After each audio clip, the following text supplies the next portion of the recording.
Pricing model তারা আমাদেরকে submission করে, সেখানেও আমরা কিছুটা বক্তব্য রেখেছি, কিছু নেগোসিয়েশন করে আমরা কিছুটা প্রাথমিকভাবে যেই প্রাইসিং মডেলটা দেওয়া হয় সেখান থেকে কিছুটা কমিয়ে বর্তমানে একটা প্রাইসিং মডেল দিয়েছি। এই প্রাইসিং মডেলটাতে 3টা বিষয় আছে। একটা হচ্ছে যে তারা 2টা প্যাকেজ নিয়ে আসছে।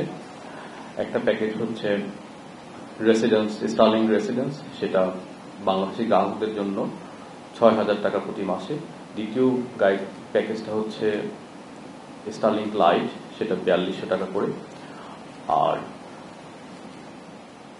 এর বাইরে আরেকটা ফি আছে, এককালীন একটা সেট আপ কস্ট লাগবে। সেই সেট আপ কস্টের জন্য তাদের একটা রাউটার আছে এবং একটা অ্যান্টেনা আছে।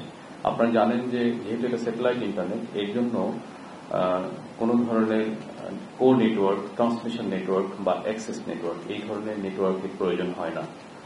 তো যেহেতু প্রয়োজন হয় না, সেজন্য এই নেটওয়ার্কটা কিভাবে জাতীয় সার্বভৌমত্ব এবং নিরাপত্তা নিশ্চিত করবে, সেজন্য আমরা বিষয়টা নিয়ে প্রয়োজনীয় রেগুলেটরি উদ্যোগ নিই। এই উদ্যোগগুলোর মধ্যে একটি হচ্ছে, আমরা বলেছি যে বাংলাদেশ সরকারের ট্যাক্স এবং ভ্যাট কমপ্লায়েন্স থাকার জন্য প্রতিটা কানেকশনে তাদেরকে একটা মান্থলি রেন্ট দিতে হবে এবং সেটা $1 করে।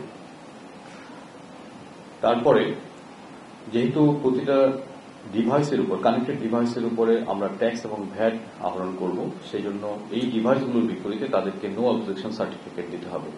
এতে করে সরকারের একটা ট্যাক্সেশনের দিক থেকে একটা ভিজিবিলিটি থাকবে, অর্থাৎ revenue generation point of view থেকে। তো যেহেতু এটা ডিভাইস ডিজিটাল সিস্টেম, আমরা মনে করি এখানে কর ভ্যাট ফাঁকি দেওয়ার মতো কোনো সুযোগও থাকবে না। তারপরে এককালীন যেই ফিটা তারা জমা দিয়েছে $30,000 মতো, সেখানে তারা 2টা ক্যাটাগরিতে দিয়েছে। একটা হচ্ছে আইওটি ক্যাটাগরিতে 10,000 এবং $10,000, আর ব্রডব্যান্ড ইন্টারনেট ক্যাটাগরিতে দিয়েছে $20,000 এবং এই টাকাটা ইয়ারলি, অর্থাৎ প্রতি বছর এটা তাদেরকে দিতে হবে।